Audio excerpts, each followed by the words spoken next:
Okay.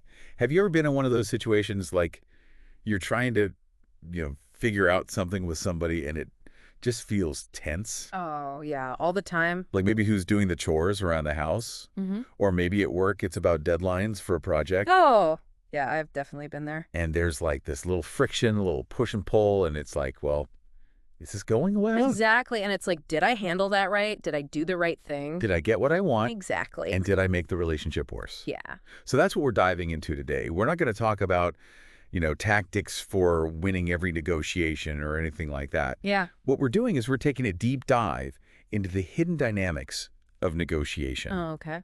This is going to apply to everything from these everyday little interactions to huge, complex deals. And what we're really aiming to do is to shift your perspective on negotiation so that instead of feeling nervous or apprehensive going into these things, you actually feel like you know what's going on and you can confidently and capably handle whatever comes up. I like that. And to do that, we're going to be diving into this really great book called The 7 Tensions of Negotiation by Nickerson. Okay. And one of the things that I really like about this book is that it highlights what he calls the invisible forces shaping negotiation. Interesting. So it kind of gets into all those things that are happening under the surface that are impacting things. Yeah. One of the core ideas of the book, and one of the things that struck me when I first read it, is that tension in a negotiation isn't necessarily a bad thing. Oh, interesting. It's not something to be avoided at all costs. It's actually a really valuable source of information. Okay. It's kind of like feedback. It's telling you where the pressure points are, where the opportunities are, and if you can learn to understand and work with tension, you can get to a much better outcome. Okay, so like if you're a sculptor and you're working with clay and there's no resistance, you can't sculpt. Right. It just kind of mushes. Exactly. But if it's so hard that it cracks, then you can't work with it either. Yeah, that makes sense. And so it's all about finding that right level of tension. Okay, so understanding tension and working with it can actually lead to a better outcome. Exactly. So instead of just avoiding it altogether. Yeah. And this isn't just some, academic exercise that we're doing here. Right. This is really about equipping you to be a more perceptive negotiator. Okay. You can see beyond the surface, you can understand what's really happening, and then you can confidently handle it. Makes sense. All right, so let's dive into the first of these 7 tensions. Okay. And it has to do with relationship and outcome. Okay. Relationship and outcome. And I think it's pretty intuitive that, the type of relationship you have with somebody is going to change the way you negotiate with them. Yeah, for sure.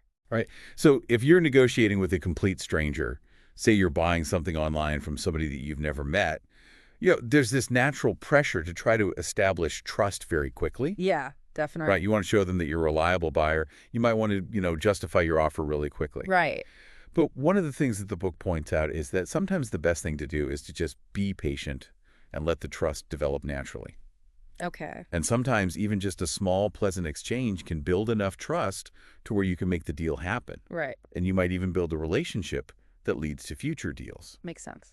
All right. So how does that shift when we move into a situation where you're negotiating with someone that you have an ongoing professional relationship with, like a client or a supplier? Okay, so now the tensions between the immediate goals you have for this negotiation and then maintaining that long-term relationship. Right, because you're going to be working with these people again and again. Right. And so the stakes feel higher because each negotiation you do can either make that relationship stronger or it can damage it. Right. And so in this case, it becomes really, really critical to prioritize mutual respect Okay. and to make sure that your communication is crystal clear, even when you're talking about something that's, difficult or contentious. Okay. You're playing a much longer game here. So it's not just about winning this one negotiation. It's about the long term. Okay. And then you get into the really deep relationships like strategic partnerships or joint ventures. Okay. That's going to add even more complexity. Yeah, for sure. So now what you're trying to do is you're trying to harmonize the overarching goals that you share with the other party. Right. But at the same time, each individual party also has their own needs and priorities. Oh. And so it's about deepening that trust. It's about getting to a really strong collaboration. Okay. But at the same time, you also have to maintain boundaries and you have to advocate for your own needs. Right, because you can't just completely give everything away. Exactly. And you have to be able to do that without undermining the overall partnership. Yeah. So we're seeing here that it's not just about, who's on the other side of the table. It's also about the future you want to have with them. Right. So if it's just a one-off negotiation, like you said, you're buying something online from somebody once it's jury, you're probably going to focus much more on the outcome. Yeah, you just want to get the best deal. Exactly. You probably aren't too concerned with the relationship, Right. but if it's something long-term, you might even be willing to concede a little bit on the outcome in order to build that relationship. Exactly. It's that long-term play. Okay, I see what you're saying. So the real skill here is being able to constantly adjust your approach, not just based on who you're talking to, but also what the history is with them and what future you're trying to build with them. That makes a lot of sense. So you're always looking at how the relationship and the outcome tensions are impacting each other. Right, and by being aware of that, I can be more proactive rather than just reactive. Exactly. You're shaping the negotiation instead of just letting it happen to you. Makes sense. Okay, let's move on to the second tension. All right. And this one is about process and timing. Process and timing. And this is really getting into the nuts and bolts of how you communicate during the negotiation and the rhythm of when you do things. Interesting. So the book, using this analogy of a dance, and I think it's a good one, Okay. the process you choose, whether you're meeting face-to-face or exchanging emails or doing a video call like we are now, that sets the rhythm of the dance. Okay. And the timing, like when you make your proposals or when you pause to consider or when you follow up, dictates the flow and the energy of the interaction. Makes sense. So let's think about how different communication methods change things. Okay. If you're face-to-face, you get all those subtle nonverbal cues. Yeah. You can really build a strong personal connection. Right. But there's also this pressure to respond immediately. You don't really have time to think about it. You just kind of got to go with your gut. Right, exactly. Okay. Now, email, on the other hand, gives you that space and time to really think things through. Yeah. You can consult with your team. You can get everything in writing. You can get all your ducks in a row. Exactly. But you do lose some of that information richness. You don't get to see their reaction or their body language. Right. You don't know what they're really thinking. Yeah. Okay. And then you've got video calls, which is kind of a blend of the two. Right. You get some of the personal connection, but not all of it. Exactly. Okay. So the book argues that a skilled negotiator is going to choose the communication method that best aligns with their goals and with the type of negotiation that it is. So they're not just going to default to one method all the time? Right. They're going to pick the right tool for the job. Makes sense. So, for example, if it's a really complex, high-stakes deal, you might want to start with some informal conversations just to build rapport and understand where the other side's coming from. Okay, so like some exploratory conversations. Exactly. Yeah. And then once you've built that relationship, then you can move into more structured meetings where you're actually hammering out the details. Yeah, that makes sense. Now, if it's something really straightforward, a routine transaction email might be the best way to go. Right, because it's efficient. You've got a record of everything. Exactly. Okay. Now, let's talk about timing, because I know I've been in situations where, I want to get to an agreement quickly, but I also don't want to feel rushed. Yeah. And I don't want to feel like I'm making concessions that I'm going to regret later. Right. You don't want to get a bad deal just because you were in a hurry. Exactly. Okay. So the book points out that if you move too quickly, it can make the other party feel pressured or like you're trying to hide something. Yeah, like you're trying to pull a fast one on them. Right. And that can really backfire. Exactly. But on the other hand, if you let things drag on for too long, you can lose momentum. People can lose interest, or things can change in the outside world and the opportunity might disappear. Okay. So the book suggests that really great negotiators develop a feel for when to push forward and when to pause and reflect. Okay. And sometimes they even pause to get more information. Yeah. Another thing the book mentions is breaking down complex negotiations into smaller, more manageable chunks. Okay. And I think that's a really powerful tactic, because if you can get to some early agreements on some of the smaller points, Right. it kind of builds momentum and it creates this sense of progress, and then you can move on to the harder things later. Okay. So you get some wins early on. Exactly. And then those natural pauses between those segments give everybody a chance to, kind of regroup and figure out where they stand. Yeah, makes sense. And we also can't forget about external timing factors. Okay. Things like deadlines or budget cycles or changes in market conditions. All of that can impact the timeline of the negotiation. So you always have to be aware of what's happening in the outside world. Exactly. And so the process and the timing, they're really intertwined. Right. A pause in an email exchange might be seen as, careful consideration. Right. But if you just sit there silently staring at somebody in a face-to-face meeting, that can be really weird. Yeah, awkward. So mastering this kind of dance of process and Yeah. timing, I think, is really what separates the people who are just participating in negotiation from the people who are actively shaping and guiding it. The people who are really in control. Exactly. Okay. So the third tension that we're going to talk about is power and leverage. Okay, power and leverage. And this is one that I think a lot of people think about when they think about negotiation. Mm-hmm. Who's got the upper hand? Right, who has the power in this situation? Exactly. Okay. Now, the book takes kind of a different approach to this. Okay, how so? It says that power isn't just about those obvious things like, company size or job title. Right. It's not just about those inherent advantages. Okay. It's actually much more fluid. Oh, The book describes it like a river current that's always shifting. I like that. So you might feel like you've got all the leverage at one moment, and then the next moment things can change and you don't. Okay. Yeah. So while those obvious sources of power are definitely part of it, real negotiating power often comes from less visible sources. Oh, interesting. Okay. And one of the biggest ones is your BTNA. Your BTNA. Your best alternative to a negotiated agreement. Okay. Or in other words, your walkaway option. Okay, so what I would do if this deal falls apart. Okay, what's your plan B? Yeah. And knowing that you've got a strong plan B takes so much pressure off. You're not desperate to make this deal work. Exactly. Okay. You know that if this doesn't work out, you're going to be okay. So you can walk away more easily. Exactly. And that changes your whole mindset. Okay. So when you've got a clearly defined BTNA, you're not negotiating from a place of desperation. Yeah. You can listen more attentively to what the other side's saying. You're not just trying to grab whatever you can get. Right. You can evaluate their proposals more objectively. Okay. You can make clearer decisions. And you probably appear more confident, too. Exactly. Okay. Now, the book also points out that power can come from some really unexpected places, especially if you've done your homework. Oh, interesting. Okay. So, for example, you might have some information that the other side needs, Mm-hmm. or you might have a better understanding of the market than they do, or you might have some relationships that you can leverage to create opportunities. Oh, okay. So it's about preparation and research. Exactly. Finding those hidden sources of power. Right. And the book has this warning, too, which is that you don't want to appear too dominant or wield your power too aggressively, because that can backfire. Right. So if you're too heavy-handed, people might get defensive. Exactly. Okay. They might try to find ways to undermine you. Right. So it's often better to be more subtle. So you're demonstrating capability, but you're also building trust. Exactly. It's a much more nuanced approach. Mm-hmm. And again, timing plays a role here. Oh, how so?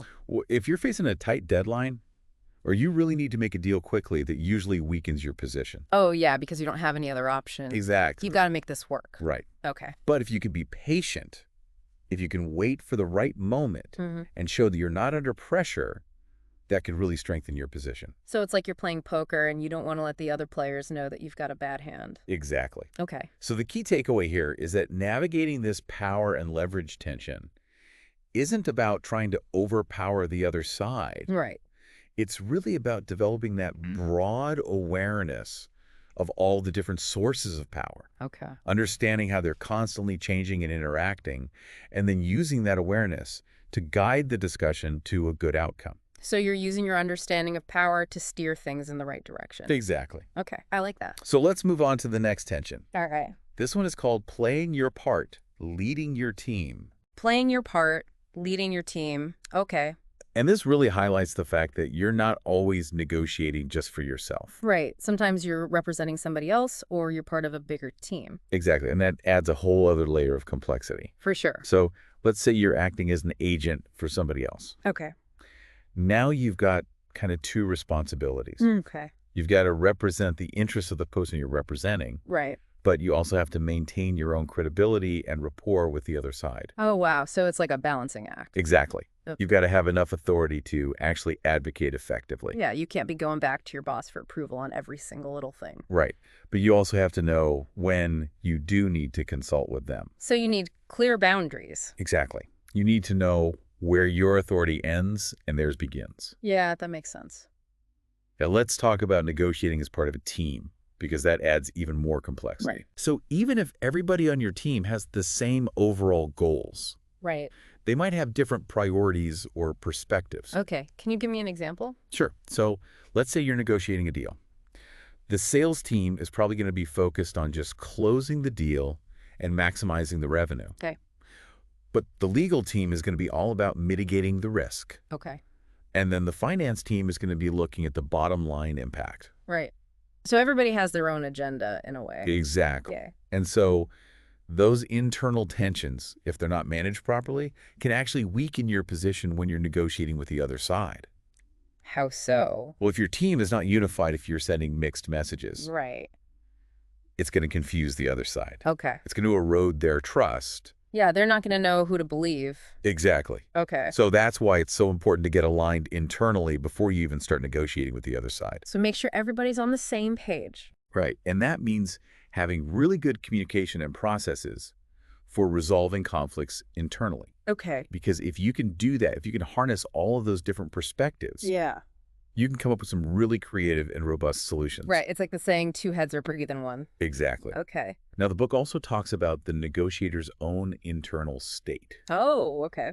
So your own biases, your emotional responses, your preconceived notions, all of that can impact how you handle the negotiation. Yeah, for sure. And so the book really stresses the importance of self-awareness.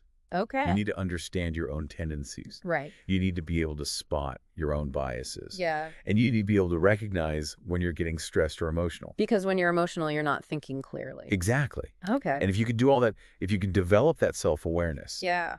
then you can take a step back. Yeah. You can regain your perspective, and you can make much more rational decisions. So you don't do something that you regret later. Exactly. Okay. And then for people who are leading teams, you've got that added responsibility to create a really open and communicative environment Okay. where people feel safe speaking up. Right. And you have to make sure that you've got really clear decision-making processes so everybody knows how decisions are going to be made. So there's no confusion. Exactly. Okay. And then if there are any conflicts, you've got to address them proactively. Gotcha.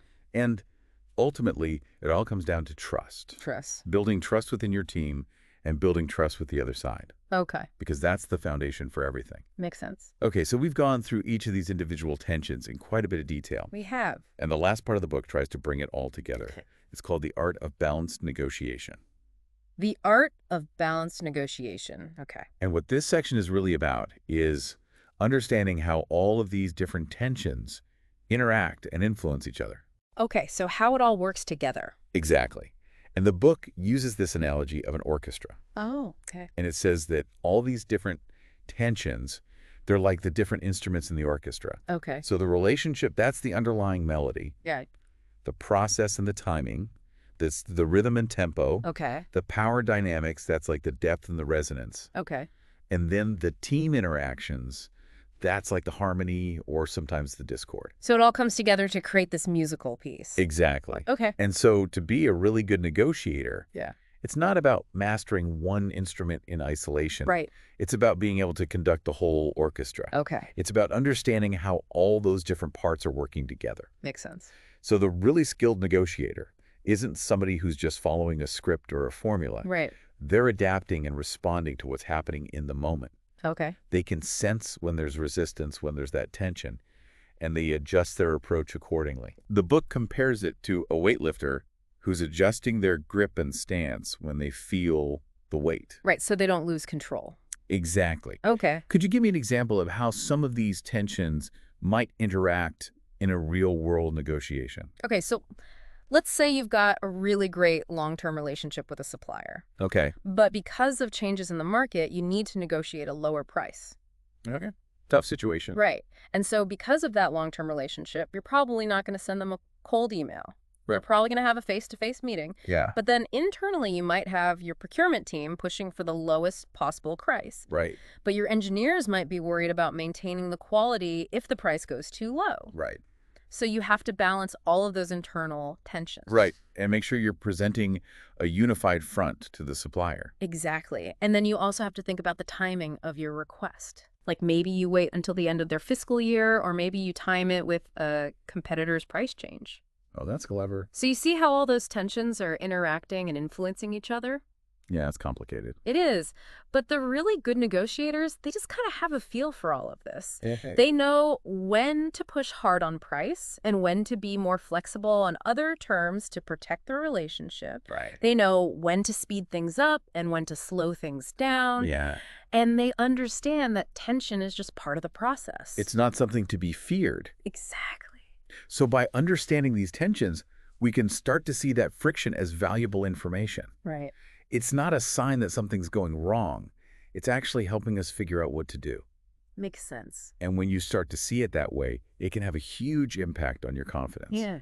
Because you're not afraid of the tension anymore. Exactly. You're not afraid to lean into it. Okay. And you can approach these situations with much more calmness and composure. Yeah, because you know what's happening. Exactly. You're not just reacting, you're actually in control. I like that. So to wrap things up, negotiating isn't about avoiding difficult conversations or trying to eliminate all friction. Right.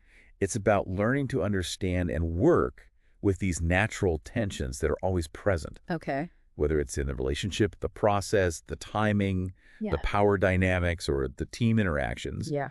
It's about shifting from a place of anxiety and uncertainty to a place of balanced and purposeful engagement. And confident. Exactly. Okay. It's almost like a martial artist who learns to use their opponent's force against them. Oh, yeah. A good negotiator learns to use these tensions to their advantage. Makes sense. So now that you've joined us for this deep dive and you have this understanding of these 7 tensions, here's something I want you to think about. Okay. What's one assumption that you've made about negotiation in the past that maybe you need to reconsider now? What's one thing that you've always believed about negotiation that maybe isn't quite right? Okay. And how could changing that belief change the way you approach your next negotiation? That's a great question. I hope this has been helpful. Yeah, it's been really insightful. We'll see you next time. Sounds good.